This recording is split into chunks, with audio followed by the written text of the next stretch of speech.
No se vaya sin apropiarse de la promesa de la bendición para su vida. Querido pueblo de Dios, el Espíritu Santo te sirve para convencerte de pecado, para redarguirte y para hacer justicia.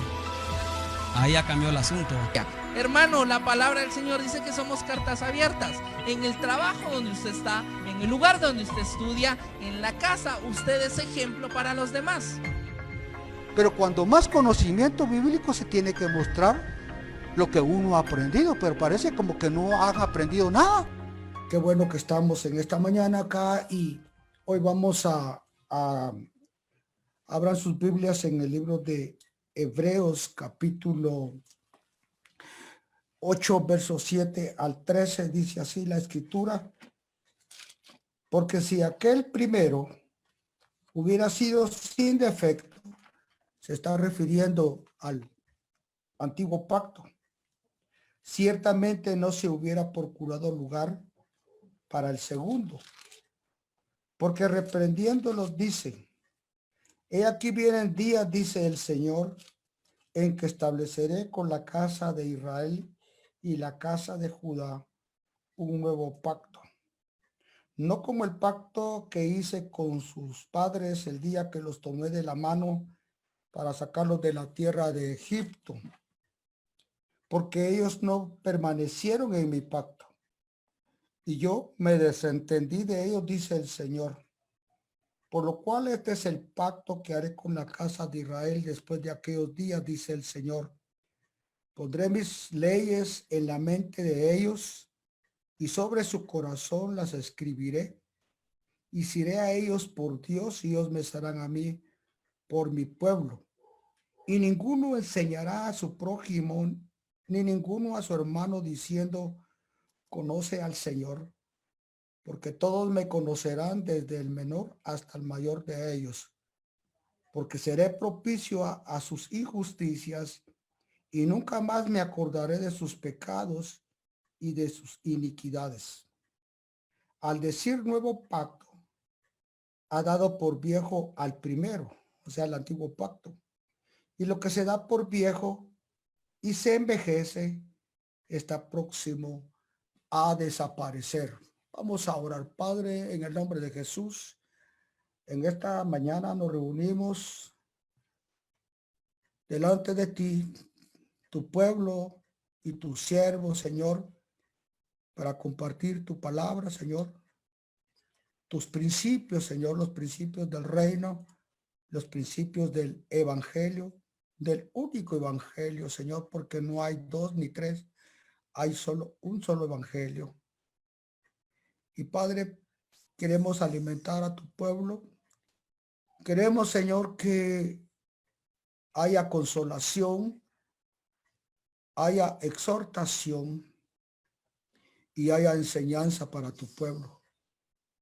Señor, necesitamos que tu palabra alimente nuestras vidas espirituales, porque no vivimos solo de pan, no vivimos solo de comida material.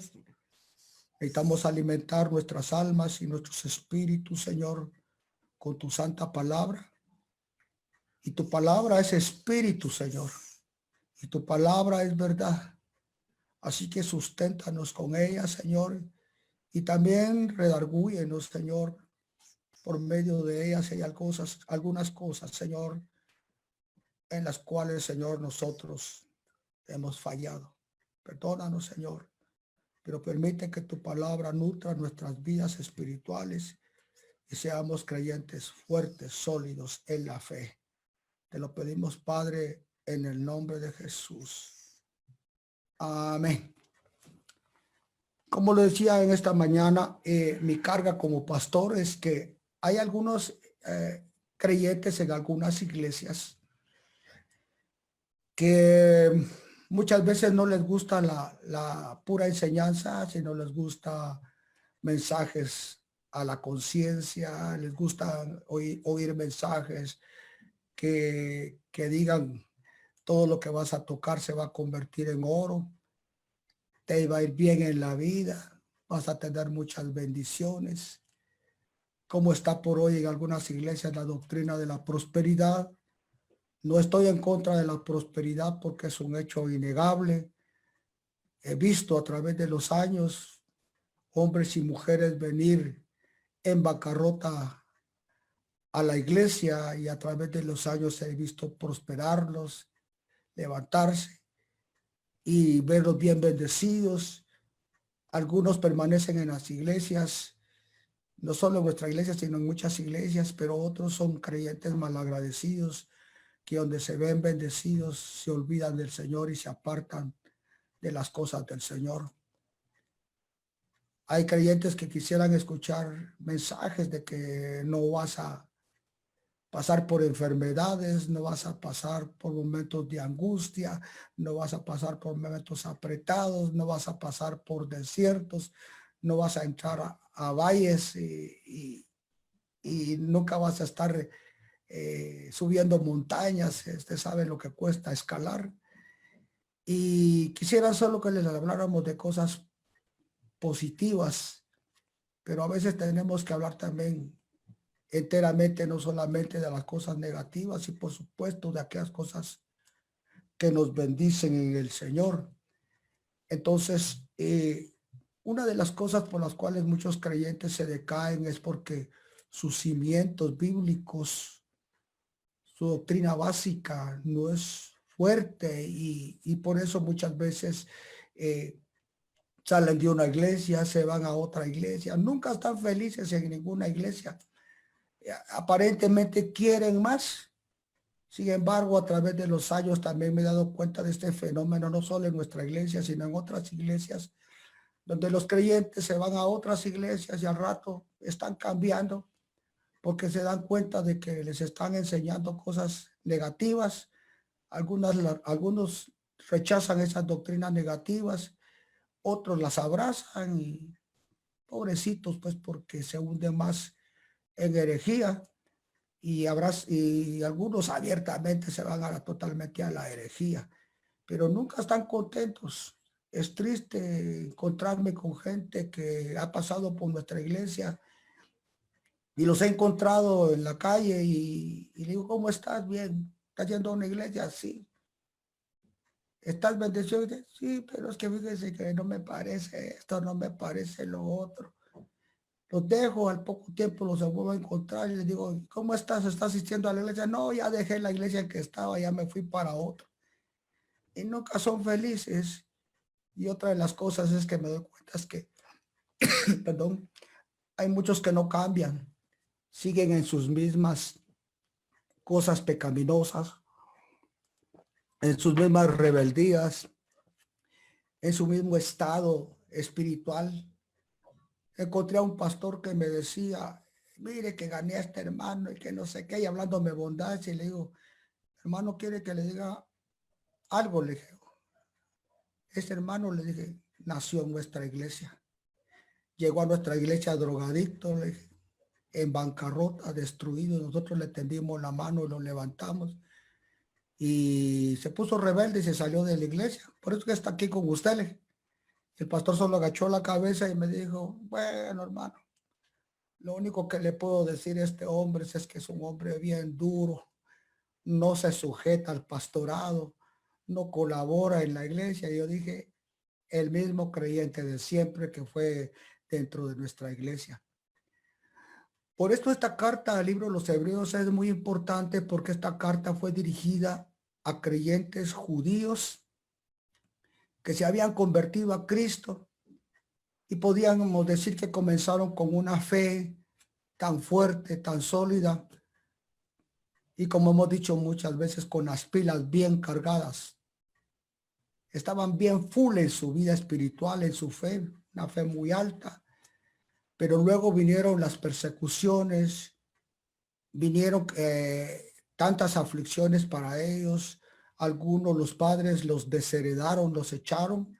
La familia le dio la espalda porque estos judíos habían aceptado a Jesús y se ganaron el desprecio de su nación.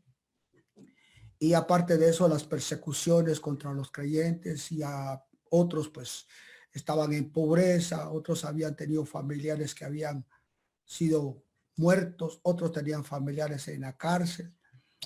En fin, había tanto sufrimiento que la fe de ellos se había decaído. Y no es nada nuevo como el día de hoy, tanto creyente que la fe la tiene hasta arriba y de repente están con una fe tan baja y que dudan si es correcto que el estar asistiendo a la iglesia es bueno, si ir a los cultos es bueno, que si colaborar con sus diezmos en la iglesia es bueno o está malo, y se empiezan a venir hacia abajo y dudan de muchas cosas, dudan hasta de orar. Dudan si adorar al Señor es correcto y se vienen abajo. Es normal en la vida de muchos creyentes. Entonces el escritor de este libro les escribió acerca de los principios de la fe. Estamos llegando al capítulo 8 y desde el capítulo 1 Pablo, el escritor, perdón, hace muchos años se creía que era Pablo y algunos con el tiempo dicen que no, que hay duda quién es el escritor.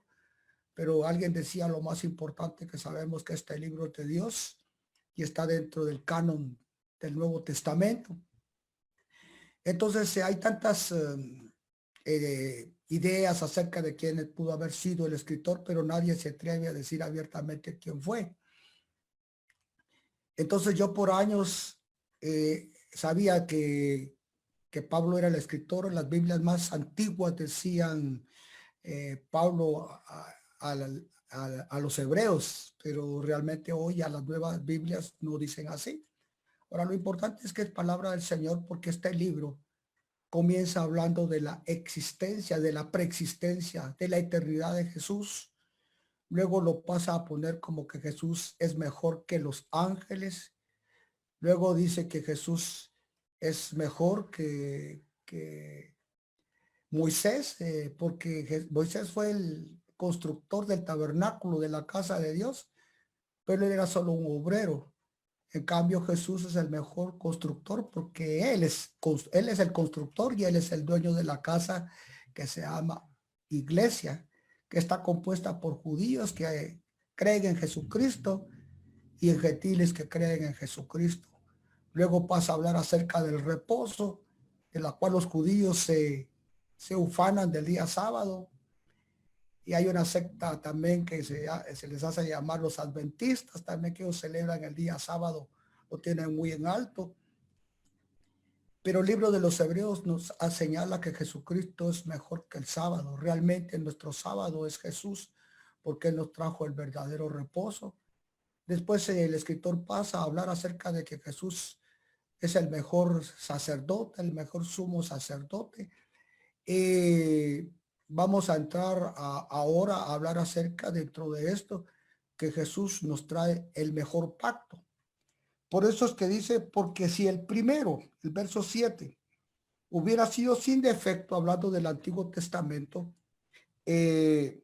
ciertamente no se hubiera procurado lugar para el segundo, o sea, uno nuevo. Entonces, ahí ustedes pueden ver su bosquejo.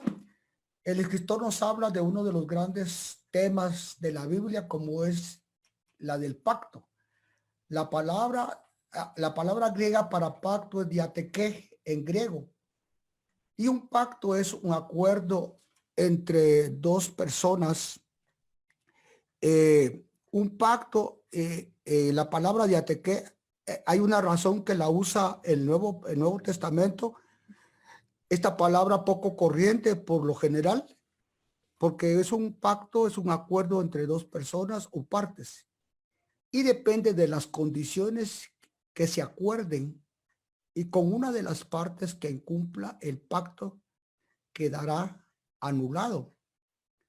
A veces se usa esta palabra en el Antiguo Testamento en un sentido corriente. Por ejemplo, la alianza que quisieron hacer los gabaonitas con Josué, de acuerdo a Josué 9, 6 al 11, los gabaonitas sabían y habían escuchado que Israel venía conquistando y que Dios venía con ellos y que no había pueblo que se les pudiera enfrentar, y ellos no querían su destrucción, así que hicieron una trama, formaron un equipo, se pusieron ropas viejas, tomaron pan enmohecido, buscaron las sandalias más viejas, y cuando encontraron a Josué le dijeron: nosotros, tus siervos, venimos de tierras muy lejanas, hemos oído que Jehová está con ustedes y nosotros, tus siervos, hemos caminado demasiado para venir hasta usted, de tal manera que en el camino se nos enmoheció el pan. Mira, nuestro calzado está gastado de andar por el desierto y queremos hacer un pacto. Y Josué y los consejeros de Israel cayeron en la trampa, hicieron un pacto con ellos. Y Dios les había dicho que no podían hacer un pacto con las naciones de Canaán, pero ellos no consultaron a Dios, hicieron un pacto y después se dieron cuenta que habían fallado. Josué y el pueblo estaban tan enojados que usaron a las gabaonitas, los tomaron de esclavos, los pusieron para leñadores, para cargar agua, los usaron de esclavos. Entonces, en este sentido se usa la palabra diatequé en un sentido común. Y también tenemos el pacto entre David y Jonatán, de acuerdo a 1 de Samuel 23, 18.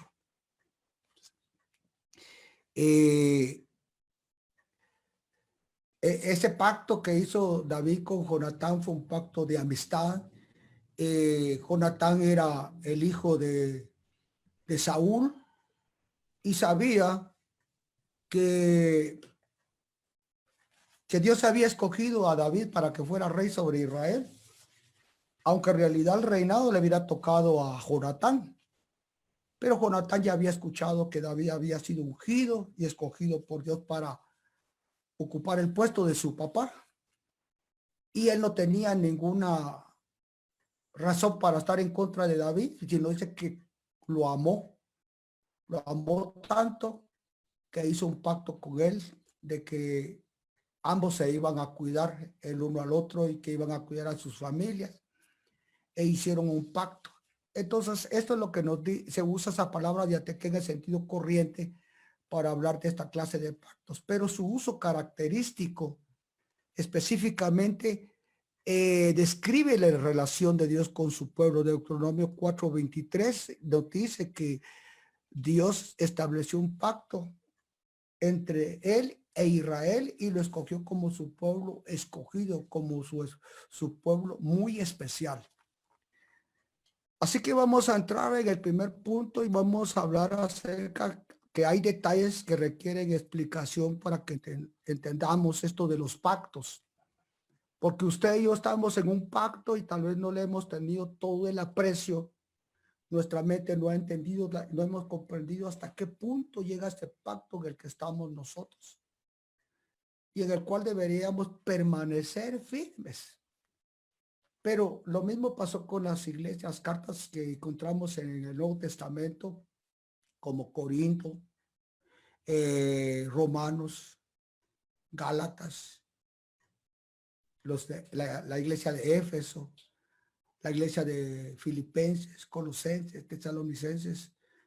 Muchas de estas iglesias tuvieron sus problemas, tuvieron creyentes que su fe no estaba cimentada en el Nuevo Testamento. Si ustedes se recuerdan, principalmente el libro de Gálatas, dice Pablo: Gálatas y insensatos, a ustedes a quien ya les presenté a Jesucristo crucificado y resucitado, ahora vienen y están creyendo a otro evangelio que otros líderes religiosos le están trayendo. ¿Cómo es que ustedes comenzaron bien y en el espíritu y ahora terminan en la carne? Y no es que haya otro evangelio, hay un solo evangelio. Es más, si a un ángel del cielo predicara otro evangelio o cualquier otra persona predicara otro evangelio, sea anatema, sea maldito, porque hay un solo evangelio. Me doy cuenta con la gente que me he topado y que han salido de la iglesia, después están lamentando que se salieron de nuestra iglesia y dice: yo no, si ahí en esta iglesia yo recibí buena enseñanza, buena doctrina. ¿Ya? Y ahora están en otra iglesia donde ya se chocan con las falsas enseñanzas que les están transmitiendo y no están felices, no están gozosos, no hay paz en sus corazones. Entonces tenemos que entender bien esta palabra pacto. La palabra griega normal para usos normales de acuerdos es sintequé. Por ejemplo, para un contrato matrimonial o un acuerdo entre dos países. Además, diateque no quiere decir acuerdo, sino testamento. Grábese esto. La pregunta sería, ¿y por qué se usa en el Nuevo Testamento esta palabra para pacto? La razón es que sintique siempre se refiere a un acuerdo en términos iguales entre dos partes que están a un mismo nivel. Pongámoslo así en un sentido más práctico para que usted entienda. Dos personas hacen un pacto, quieren establecer una empresa y dice uno, yo voy a poner 500,000 quetzales y yo también pongo 500,000 quetzales, están en igualdad para establecer a una empresa. Pero entre Dios y el hombre no puede haber igualdad de condiciones, porque en el sentido bíblico del pacto, porque la iniciativa es por entero de Dios, Él es el que establece los pactos, no es el hombre. Usted y yo no puede venir a decirle a Dios, hagamos un pacto. No, es Dios. A través de las escrituras nos muestra que fue Dios quien vino al hombre y estableció un pacto con ellos. Por ejemplo, Dios, ¿cómo se llama? Noé no le dijo a Dios, quiero hacer un pacto contigo. Fue Dios quien dijo, voy a hacer un pacto contigo, con tu descendencia, y voy a poner como sello el arco iris para que cada vez que lo mires en el cielo te vas a acordar que hay un pacto entre tú y yo. Entonces los pactos los establece el Señor, pero no podemos estar en igualdad de condiciones porque el hombre no tiene realmente nada que darle a Dios. Así que el hombre lo único que puede hacer es aceptar o rechazar el ofrecimiento que Dios le hace. Por eso Romanos dice que la paga del pecado es ¿qué? Es muerte. Pero luego dice más la dádiva de Dios, más el regalo de Dios. No es el hombre que se lo merece, no lo puede obtener, no lo puede comprar. Es Dios quien lo otorga y así es el pacto, ¿verdad? Entonces, al siguiente punto es el ejemplo supremo de esta clase de acuerdos, el testamento. Por eso que la palabra significa testamento. Son las condiciones de una última voluntad de una persona que está a punto de morir. Y él es el testador y él decide esto, le doy al primer hijo, al segundo, al tercero y al cuarto y a cada uno le reparte. Y es el que decide. Y las otras partes no pueden alterar el testamento, simplemente lo tienen que aceptar o muy bien lo pueden rechazar. Pero realmente un testamento se disfrutan los beneficios tal como el que hizo el testamento lo estableció. Por eso se usa la palabra diateque para describir nuestra relación con Dios, porque es la clase de pacto en el que solo una de las partes es responsable de los términos y condiciones. Y esta relación se nos ofrece por la iniciativa y gracia de Dios, como lo dijo el filósofo Filón. Era un filósofo griego, cristiano. Dice, a Dios le corresponde el dar, escribió él, y al hombre sabio el recibir. Dios ofreció darnos perdón y nosotros obtenemos el perdón de Dios. Dios nos ofreció hacernos sus hijos y nosotros aceptar el ser sus hijos. Así de sencillo, ¿verdad? Así que muy interesante esa frase que dijo este filósofo, porque dijo, a Dios le corresponde el dar y al hombre y a la mujer sabios les corresponde el recibir. Cuando usamos la palabra pacto debemos tener presente que quiere decir que hemos llegado a un acuerdo con Dios en igualdad, no de condiciones, porque siempre recordemos que es toda la iniciativa de Dios. Por eso Efesios 2, 8, 9, si nosotros leemos, aunque hemos leído este pasaje muchas veces, sí lo sabemos, pero queremos remarcarlo en esta mañana. Y dice la escritura en Efesios 2, 8 al 9, porque por gracia sois salvos, por medio de la fe, y esto no de vosotros, pues es don de Dios, o sea, es un regalo de Dios.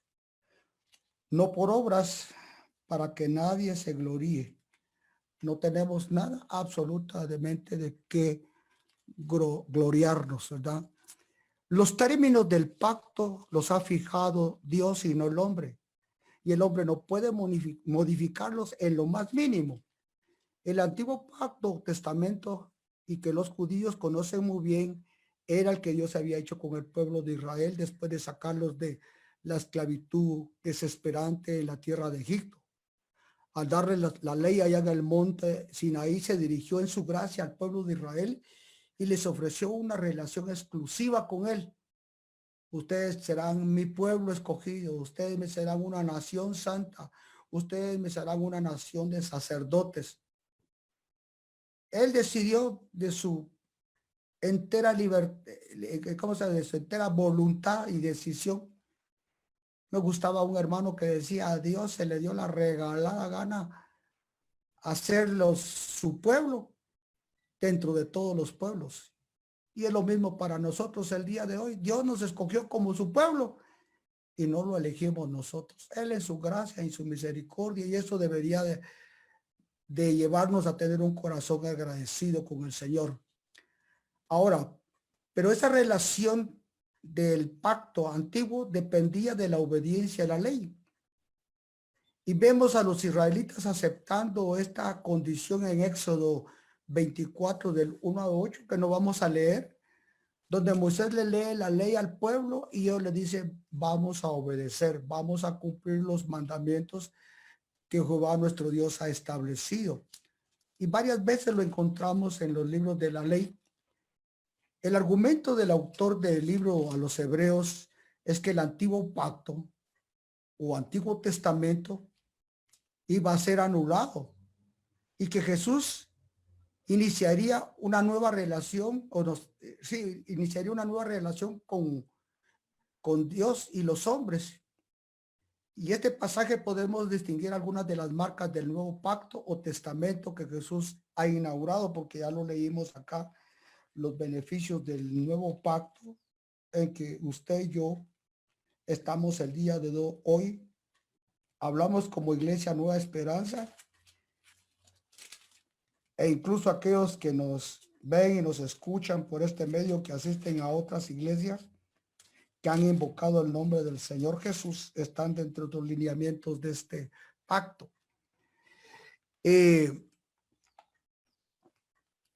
autor puntualiza la idea de un nuevo pacto, y este ya estaba revelado en Jeremías 31 al 34, que es la lectura que tenemos acá. En el verso 8 dice, porque reprendiéndolos, dice, aquí viene día, dice el Señor, en que estableceré con la casa de Israel y la casa de Judá un nuevo pacto. Tome nota de eso porque vamos a hablar sobre eso, porque menciona a Israel y menciona la casa de Judá como dos partes diferentes.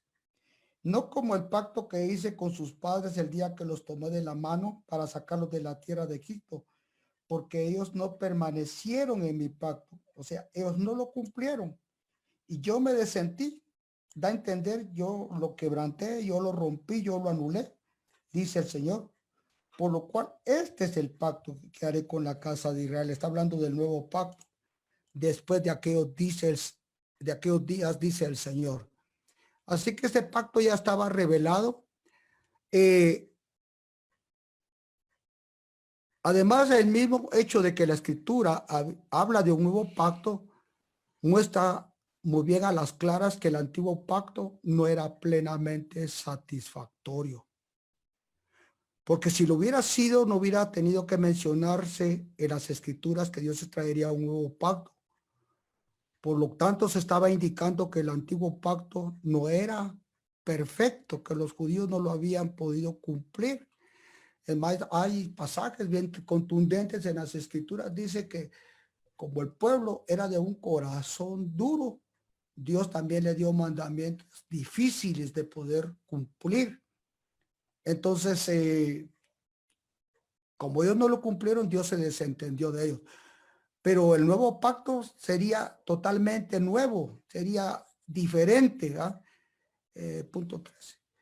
Este pacto no solo sería nuevo, también sería diferente en calidad y en especie. En el griego hay dos palabras para nuevo. Neos describe una cosa que es nueva en cuanto al tiempo. Puede que sea una copia exacta del prototipo, pero puede ser totalmente nuevo. Podríamos decir, si yo compro este lapicero hoy, es nuevo para mí, pero tal vez hace mucho tiempo que salió de la fábrica y posiblemente en la fábrica tengan el prototipo, el modelo de donde están sacando los demás lapiceros, pero yo lo acabo de comprar y es nuevo. Entonces a eso se refiere esta palabra.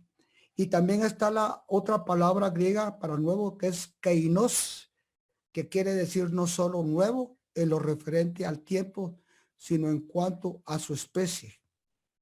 Este nuevo pacto que Jesús establece no es neos, sino es kainos, porque es nuevo y también diferente del Antiguo Testamento. Y vamos a ver las diferencias entre ambos pactos. El autor de Hebreos usa dos palabras para describir el antiguo pacto. Dice que el antiguo pacto es huerascón, que quiere decir que no solo se ha hecho viejo, sino que es un pacto que es inservible. También dice que ese antiguo pacto es afanismos, que es la palabra que se usa para borrar una inscripción, abolir una ley o arrasar una ciudad. Así que el pacto que establece Jesús con nosotros, con sus redimidos, es nuevo en su especie y cancela definitivamente el anterior. Vamos a ver más qué es nuevo. ¿En qué es nuevo este pacto? Es nuevo en su extensión. Incluye a la casa de Israel y a la casa de Judá, porque así dice la profecía en el verso 8. He aquí viene el día, dice el Señor, en que estableceré con la casa de Israel y la casa de Judá un nuevo pacto. Pero está hablando de Israel y está hablando de Judá. Hace muchos miles de años atrás, en los días de Roboam, que fue hijo de Salomón, Dios había establecido que como Salomón había pecado, se había rebelado contra Dios, dijo que el reino lo iba a partir. Y le dijo a Salomón que en sus últimos días que se reconcilió con el Señor, le dijo, no lo voy a hacer en tus días, pero cuando tú mueras, en el tiempo de tu hijo, voy a romper la unidad de este pueblo. Y Primera de Reyes, capítulo 12 en adelante, menciona que hay otro personaje que se llama Jeroboam, que estaba en contra de Salomón y que había huido a Egipto. Cuando muere Salomón y sabe que Roboam ha tomado el trono, él regresa y se busca alianza con las 10 tribus del norte. Y como Roboam no supo tener palabras adecuadas para el pueblo, sino dijo que si su padre lo había azotado con duros impuestos y duros trabajos, él iba a ser más duro.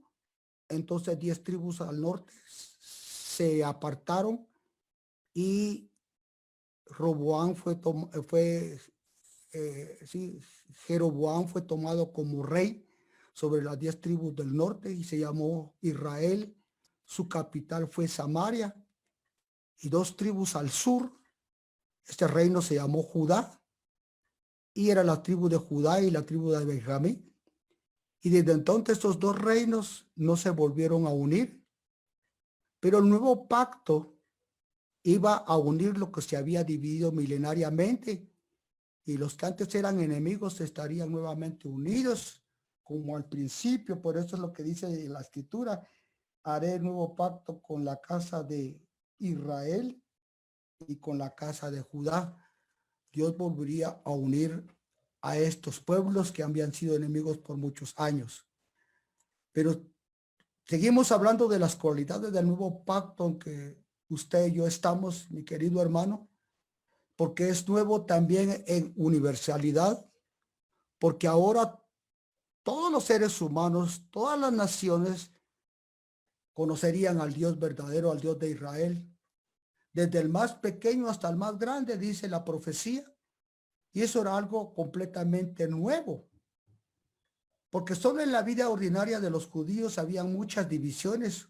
Por una parte estaban los fariseos, estaban los ortodoxos, estaban los saduceos, estaban los herodianos, que se regían, principalmente los fariseos y los ortodoxos, que se regían estrictamente por la ley de Moisés, y no tanto por la ley de Moisés, sino por comentarios que ellos habían hecho y que ellos habían le habían dado otra idea a la ley de Dios. Entonces realmente no vivían dentro de la ley, pero ellos decían que ellos eran celosos de la ley. Y por otro lado, dentro del pueblo de Israel, para mí fue interesante estudiar esto, es que había gente dentro de Israel que estaba totalmente apartada de la ley, no vivían de acuerdo a la ley. Podríamos decir que vivían una vida totalmente caída. Pasa así como hay algunos que dicen: ¿y usted qué religión tiene? Yo soy evangélico. ¿Me están escuchando, hermanos? ¿Sí? Yo soy evangélico. ¿Va a alguna iglesia? No. Son evangélicos de nombre nada más. Y así dentro del pueblo de Israel, yo soy judío, pero no vivían de acuerdo a la ley. Y a esta clase de gente le daban un nombre bastante despectivo, porque le llamaban a esta gente la gente de la tierra. Se les despreciaba y estaban prohibido tener relaciones con ellos. Un judío que guardaba la ley no podía darle a su hija o a su hija que se casara con esta clase de judío que estaba apartado de la ley, porque eran despreciados. Ellos decían que sería como dejar a merced de las fieras a sus hijos. No se les permitía tener ninguna intimidad o relación laboral o comercial con esta clase de judíos que estaban apartados de la ley. Pero en el nuevo pacto no existirían divisiones, no importando su rango social. Todos conocerían al Señor, y las puertas que habían estado cerradas al mundo gentil se abrirían de par en par. Este es un punto que mientras yo lo estudiaba una y otra vez quebrantaba mi corazón, porque usted y yo estábamos totalmente alejados del Señor. No teníamos ninguna esperanza de decir lo que ahora nos atrevemos a decir, que somos el pueblo de Dios, que somos el pueblo escogido del Señor. En Efesios,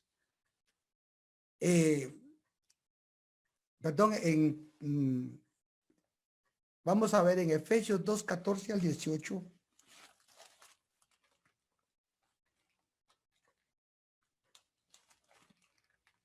Efesios 2, 14 al 18.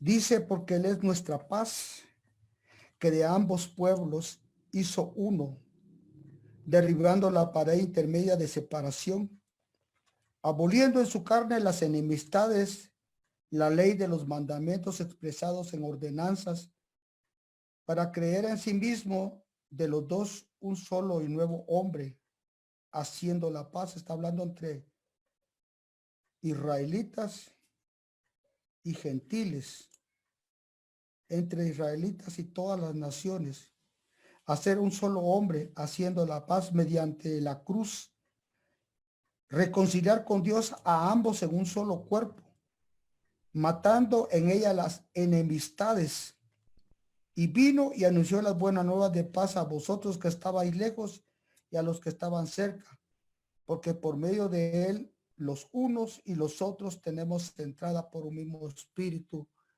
al Padre. Bien interesante ahora. Y estaba pensando en Primera de Pedro 2:9. Este punto, hermano, espero que toque su corazón y lo meta en lo más profundo de su ser. Porque los judíos nos miraban a nosotros los gentiles como perros, como gente indeseable, como gente menospreciable. Hemos hablado otras veces que los judíos tenían palabras o frases que decían que los gentiles, los paganos, solo habían sido creados para leña que iba a alimentar el infierno. Ellos nos trataban así, de esta manera, y ellos se consideraban solamente el único pueblo de Dios. Pero qué diferente que ahora usted y yo estamos en Cristo. Ya no somos cualquier cosa. Ahí en el bosquejo les puse que ahora todos somos de alta alcurnia. No importa en el lugar que hayamos nacido. No importa tan bajo que hayamos nacido. Cuando yo meditaba en este pasaje, hacía memoria de mi propia vida y le decía, Señor, yo me acuerdo de dónde me sacaste, de dónde me levantaste. Yo no era nada. Yo no tenía nada. Y estaba lejos de ti, pero desde el momento que tuve un encuentro con tu Hijo, mi vida llegó a tener un sentido. Y Primera de Pedro 2:9 nos dice, mas vosotros sois linaje escogido, real sacerdocio, nación santa, pueblo adquirido por Dios, para que anunciéis las virtudes de aquel que os llamó de las tinieblas a su luz admirable. Estaba leyendo preparando otra prédica, otra enseñanza, y en uno de los puntos decía que hay momentos que nosotros los seres humanos a veces tendemos a rebajarnos y pensamos mal de nosotros, a veces hasta nos echamos juicio, a veces no hubiéramos ni siquiera querido haber nacido en la familia que tuvimos, en el país que nacimos, en la colonia en que nacimos, y nos menospreciamos a sí mismos. Pero hermano, tenemos que tener cuidado con eso, porque dice la Escritura que Dios ha levantado al pobre del muladar para hacerlo sentar con los príncipes de su pueblo. No se mire a sí mismo como alguien que es menos. No se rebaje. No permita que nadie lo rebaje, que nadie lo pisotee. Usted es un hijo de Dios. Usted vale la sangre de Jesús. Usted ahora es un linaje escogido.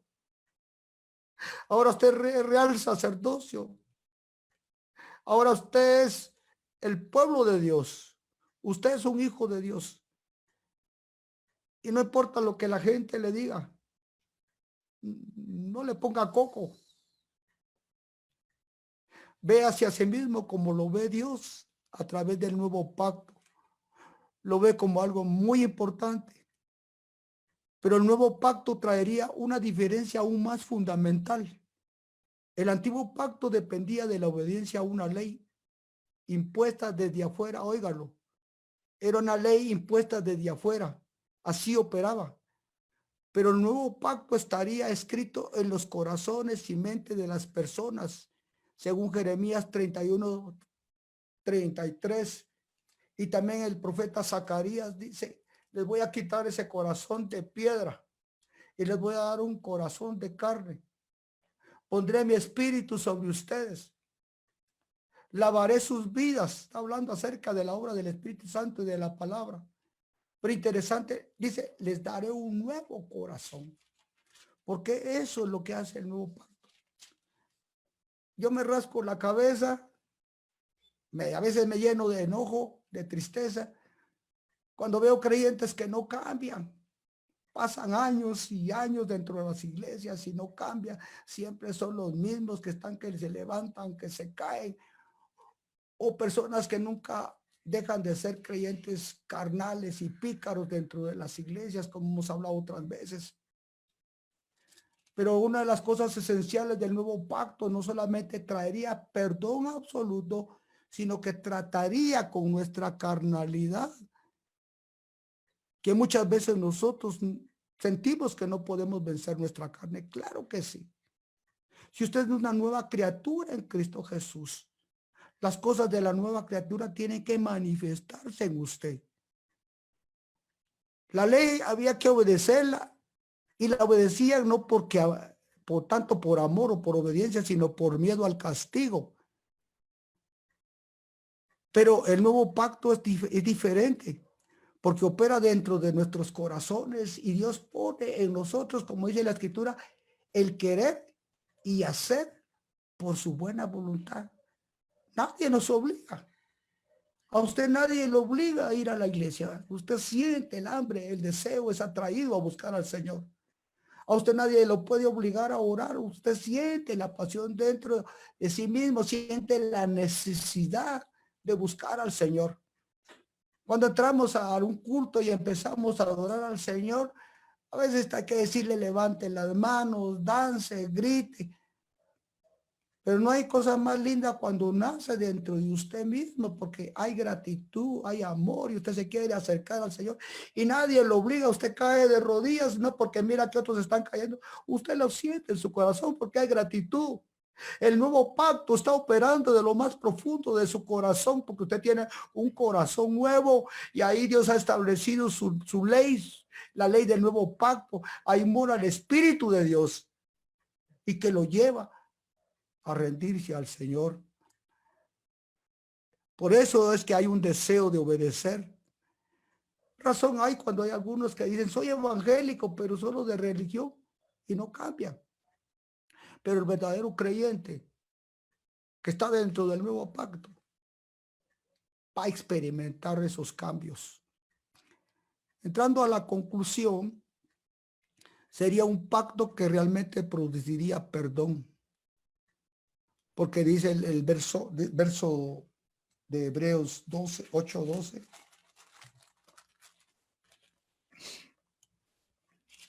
Porque seré propicio a sus injusticias y nunca más me acordaré de sus pecados y de sus iniquidades. Está hablando del pasado. Somos llamados a vivir una vida santa, pero en el presente, si fallamos, hay perdón. Pero lo que sí hace el nuevo pacto es que va a traer cambios drásticos a nuestra vida y nosotros ni siquiera lo podemos decir. ¿Por qué es que soy así? Es porque la gracia de Dios está obrando en su corazón. ¿Ya? Ahora bien, todo es asunto de Dios. La nueva relación está basada exclusivamente en su amor, por su amor. Bajo el antiguo pacto uno podía mantener una relación con Dios solo mediante el cumplimiento de la ley, es decir, por esfuerzo propio. Pero ahora el nuevo pacto no depende del esfuerzo humano que le hace a uno fallar, sino solamente es por medio de la gracia del Señor. El nuevo pacto pone a los hombres y a las mujeres en una relación con Dios, podríamos decir, de una manera perfecta. Hay una frase de Martín Lutero que él dice, no es justo, y sin embargo, Él es Salvador. No es justo que usted y yo hayamos sido perdonados. Hay tanta gente vagando sin Cristo en el mundo, pero Dios puso sus ojos en usted y en mí. Nos escogió para ser su pueblo y y estableció con nosotros un nuevo pacto. Un pacto que no solamente nos perdona, sino arranca la tendencia pecaminosa en nosotros. Y por eso Martín Lutero decía, no es justo y sin embargo es nuestro Salvador. Lo más tremendo del nuevo pacto es que hace que la relación del hombre y la mujer con Dios ya no dependa de la vacilante y dudosa fidelidad humana, sino de la segura e inmutable fidelidad de Dios. Segunda Timoteo 2:13, si no me equivoco, dice que si somos infieles, Él permanece fiel. Me encanta ese pasaje que dice tu fidelidad es grande, porque como creyentes, pero Dios siempre es fiel.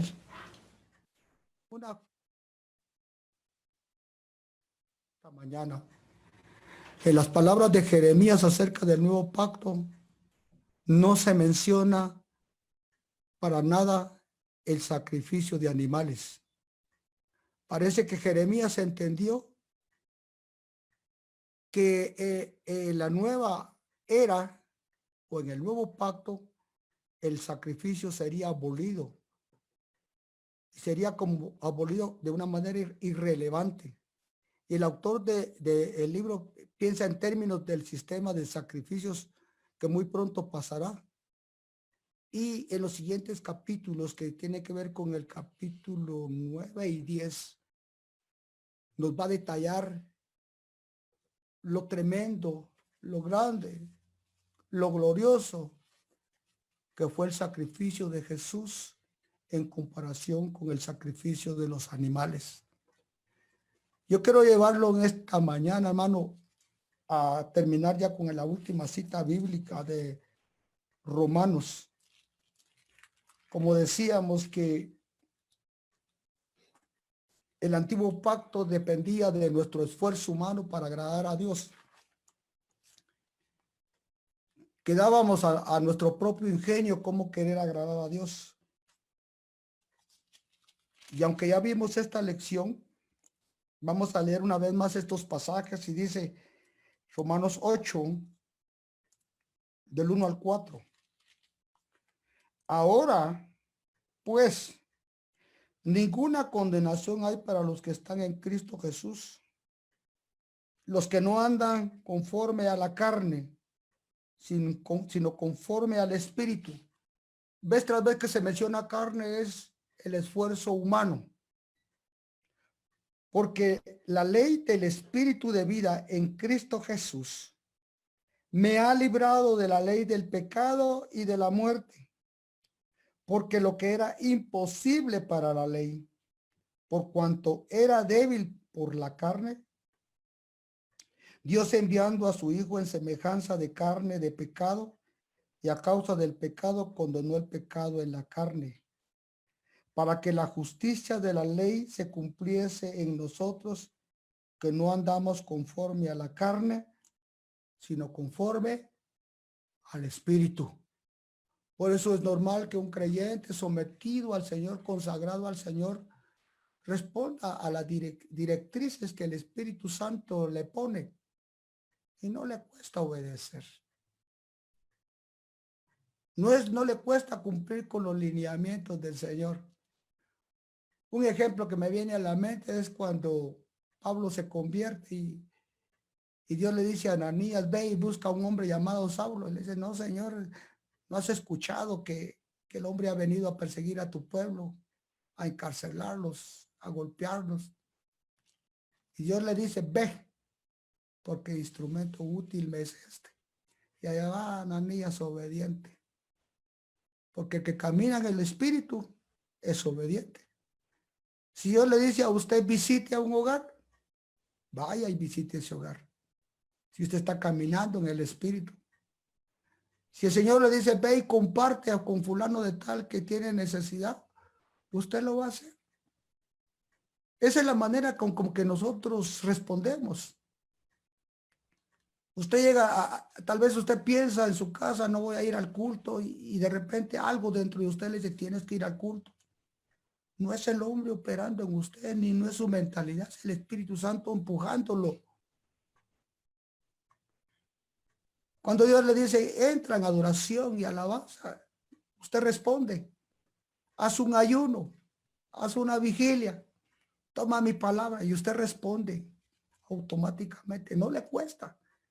Cuando caminamos en el Espíritu, respondemos muy bien a los lineamientos del nuevo pacto, porque pondré mis leyes y mis mandamientos en sus corazones y les daré la capacidad de obedecer, me dice el Señor. Entonces, en esta mañana, mi deseo de mi corazón es que usted disfrute del nuevo pacto. ¿Cuántos están en un nuevo pacto? Amén. ¿Ah? ¿Cuántos están deleitando en ese nuevo pacto? Y una de las cosas, hermanos, que cuando usted está bien fundamentado en la palabra, usted ya no tiene que andar buscando otro camino. ¿Se acuerda de la mujer samaritana? Dame de beber. Señor, ¿cómo me pides a mí? siendo samaritana. Samaritanos y judíos no se llevan. Jesús le dice, mujer, si tú me pidieras agua, yo te daría. Señor, pero no tienes con qué sacar. No, el agua que yo tengo es vida eterna. Y si tomas de esa agua, nunca vas a volver a tener sed. Y la mujer dice, dame de esa agua. Y cuando ella creyó en Jesús, el agua de vida vino a ella. Y ella salió corriendo gozosa a contarle a medio mundo. ¿Por qué? Porque ahora había saboreado el agua de vida. ¿Ya? A muchos creyentes que a veces no están satisfechos en sus iglesias. Otro fenómeno que se da es que a veces, como me decía un hermano pastor, fíjese que fulano de tal creció aquí en la iglesia, llegó a ser ingeniero y estaba ganando muy bien y estaba dando buenos diezmos a la iglesia, pero mejor decidió irse a una iglesia bien grandota, que no le digo cuál iglesia es, pero está cerca aquí de Pinula. Y se pasó por ahí porque nuestra iglesita ya la vio muy chiquita, muy insignificante. ¿Ya? Y no se ponen a pensar en el daño espiritual que pueden sufrir. Y así pasa un montón. Pero alabo al Señor porque los que permanecen dentro de la iglesia Nueva Esperanza han tenido un encuentro personal con Jesús. Amén. Y han permanecido fieles ahí. No sé qué día alguien me estaba contando de un hermano que lo quisieron sonsacar, uno de esos que se rebelan y que se salen de la iglesia, que estaba sonsacando a un miembro de la iglesia, y el hermano nunca se movió de la iglesia, permaneció fiel dentro de la iglesia. A mí me pasó lo mismo dentro de mi iglesia. Le ofrecen a uno tantas cosas y uno puede caer y puede sufrir los daños espirituales que ellos mismos se acarrean. Y recuerdo que en mi iglesia armaron un pleito los jóvenes y a la cuadra y media fueron a poner otra iglesia y andaban con la gran bulla. Lo que no hicieron en nuestra iglesia, compraron batería, compraron guitarra, compraron teclado, compraron equipo de sonido y haciendo la gran bulla. Pero como no pudieron con la iglesia, apareció otro pastor que acababa de venir de Estados Unidos y les dijo, yo los pastoreo. Pero donde se dio cuenta que los muchachos eran meros rebeldes, les quitó la iglesia y los dejó en la calle. Eso me hubiera pasado a mí si yo los hubiera seguido a ellos, pero yo permanecí fiel en mi iglesia y con mi pastor. Pero ¿saben lo más importante? Si usted ya tiene a Jesús, ya no tiene que buscar otro camino. Si usted ya tiene a Jesús, ya tiene la verdad completa, ya no tiene que andar buscando otra verdad. ¿Ah? Si usted encontró en Jesús la vida, ya no tiene que andar buscando la vida. Deje que otros lo hagan. Pero usted manténgase firme porque usted está dentro de un nuevo pacto muy amplio, mucho mejor que el antiguo pacto. Amén. Queremos terminar adorando al Señor con este canto. Únanse conmigo, por favor.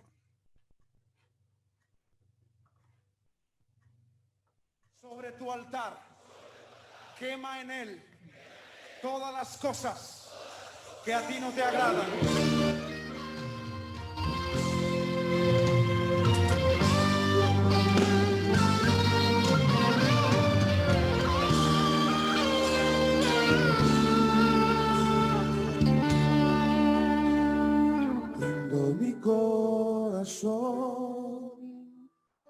Sobre tu altar, Señor, rindo mi vida,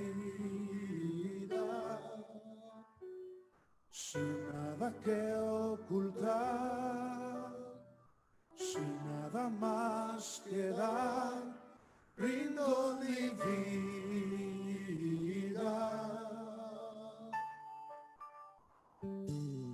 Rindo mi corazón sobre tu altar, Señor, rindo mi vida, sin nada que ocultar, sin nada más que dar, rindo mi vida.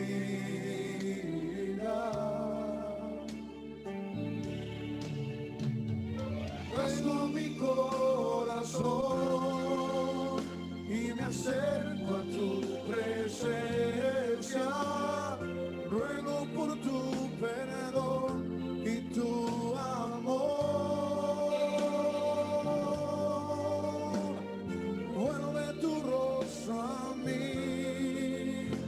muéstrame sublime gracia, rindo hoy mi corazón. Rindo mi corazón, Señor. Gracias por habernos dado un nuevo corazón, Señor, el cual es escrito tu palabra.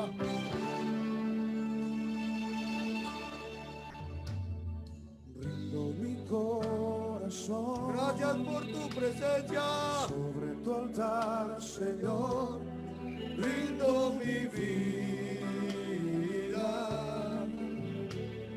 Sin nada que ocultar, sin nada más que dar, rindo mi vida.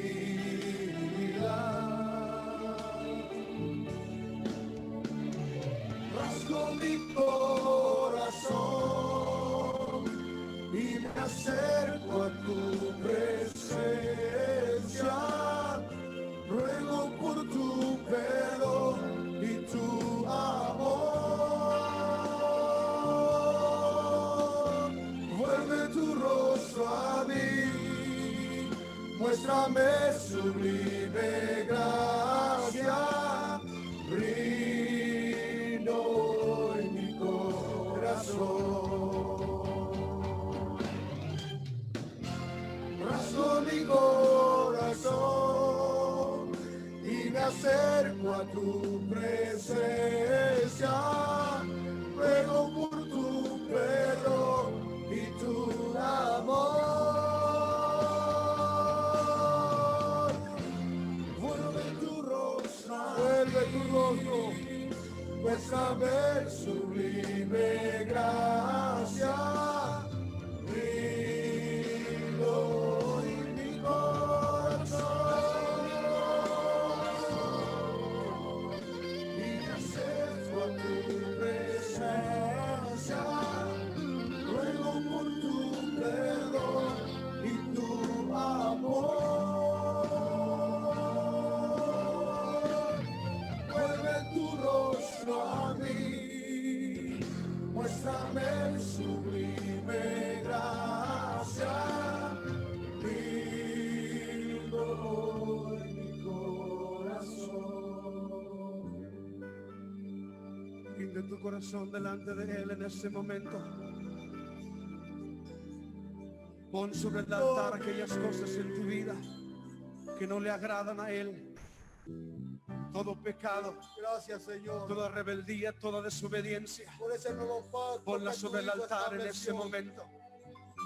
Pon tu corazón sobre el altar y dile al Señor: aquí está mi corazón. Recíbelo, Señor. Recíbelo como una ofrenda para ti, como un holocausto. Rindo mi corazón, Señor, por nuestras familias. Rindo todo lo que soy. Te entrego mi vida, Señor.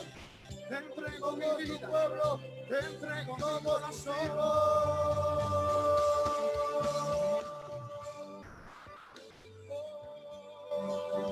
Recibe todo, Señor, lo que soy. Toma el señorío en mi corazón. Sé Señor de mi vida, de todas las áreas de mi vida. Te entrego mi corazón, Señor. Toma el control de todo lo que soy. Toma el control. Me rindo a ti, y rasgo mi corazón. Rasgo mi corazón. Gracias, Señor, por tu bondad, por tu misericordia. Rasgo mi corazón y me acerco a tu presencia. Ruego por tu perdón y tu amor. Vuelve tu rostro a mí, muéstrame sublime gracia. Rindo en mi corazón y me acerco a tu presencia. Ruego por tu perdón y tu amor.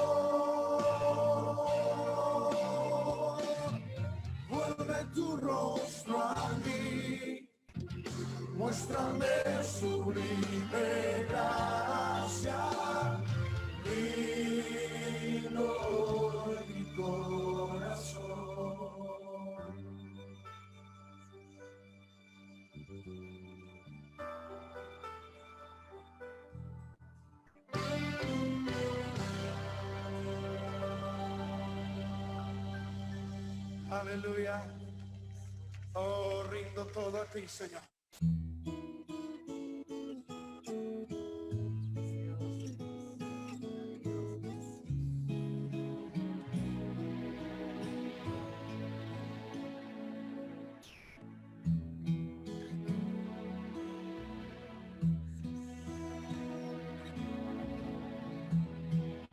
Cuando nadie me ve en la intimidad, donde no puedo hablar más que la verdad, donde no hay apariencias, donde al descubierto queda mi corazón.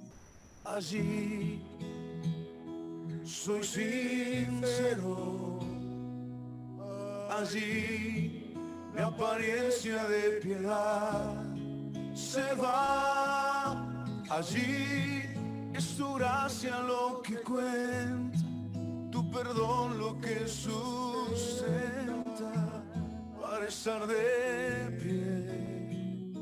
Y no podría dar la cara si no fuera porque soy revestido de la gracia y la justicia del Señor.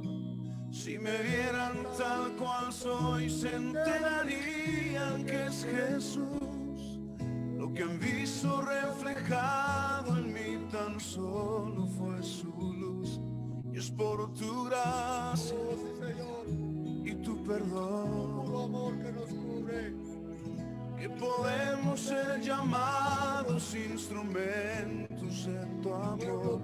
Y es por tu gracia y tu perdón, linaje escogido, mi justicia queda lejos de tu perfección. Y no podría dar la cara si no fuera porque soy revestido de la gracia y la justicia del Señor. Si me vieran tal cual soy, se enterarían que es Jesús.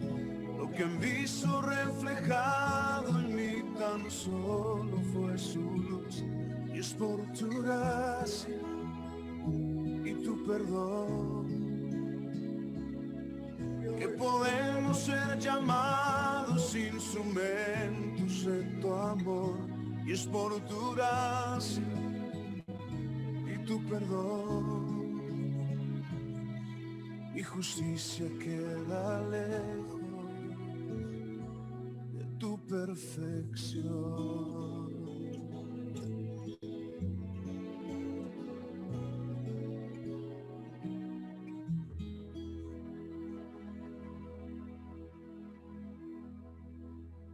Concluyamos orando.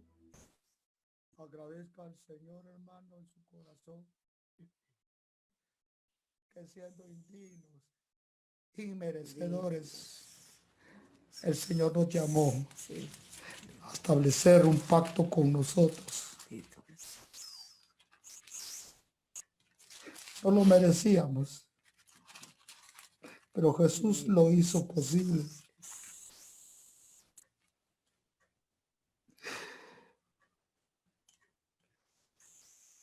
Que es el hombre, dice la Escritura en el Salmo 8, para que te acuerdes de él. Y todo lo pusiste debajo de sus pies, ovejas y bueyes. Lo hiciste un poco menor que los ángeles y lo has coronado de gloria y de honra. El escritor de Hebreos dice, no vemos esto todavía una realidad en los hombres redimidos. Pero vemos a Jesús se ha sentado en los cielos a la diestra del Padre como precursor, como el primero de los muchos hombres y mujeres que un día estaremos en la presencia del Señor. Y seremos coronados de gloria y de honra. como hijos de Dios. Padre, nunca entenderemos por qué el pueblo de Israel te rechazó. Pero lo que dice tu palabra fue que ellos te rechazaron. Y entonces tú les diste la espalda. Te volteaste a nosotros, las naciones, los gentiles. Y nos extendiste tus brazos de amor. Y nos llamaste a una relación contigo a través de tu Hijo Jesús. Y ahora todo lo que Israel tenía es nuestro por el nuevo pacto. Padre, por tu puro amor, por tu pura gracia, por tu pura decisión, Señor, de elección, nos escogiste para que invocáramos el nombre de tu Hijo. Ayúdanos, Señor, a mantenernos firmes en nuestra fe, que muchas veces se decae, se derrumba. Manténnos firmes en nuestra fe, porque estamos en un pacto, en el mejor de los pactos, el último de los pactos, establecido, Señor, no mediante la sangre y sacrificio de animales, sino mediante el sacrificio de tu propio Hijo Jesús y la sangre que Él vertió. Ahora estamos en un pacto mucho mejor, porque ahora no se trata de nuestro esfuerzo humano, sino depende de tu gracia obrando en nosotros. No podemos decir que nosotros nos cambiamos a nosotros mismos. Solo podemos decir que tu mano se puso sobre nuestras vidas. Y a partir de ese momento ya no fuimos los mismos. Nos enamoramos de ti. Deseamos, Señor, agradarte. Tú pusiste en nuestro corazón una atracción, como lo dijo Jeremías. Tú me sedujiste. Tu amor me envolvió y me atrapó. Y no podemos dejar de amarte y de bendecirte, de seguirte, por favor.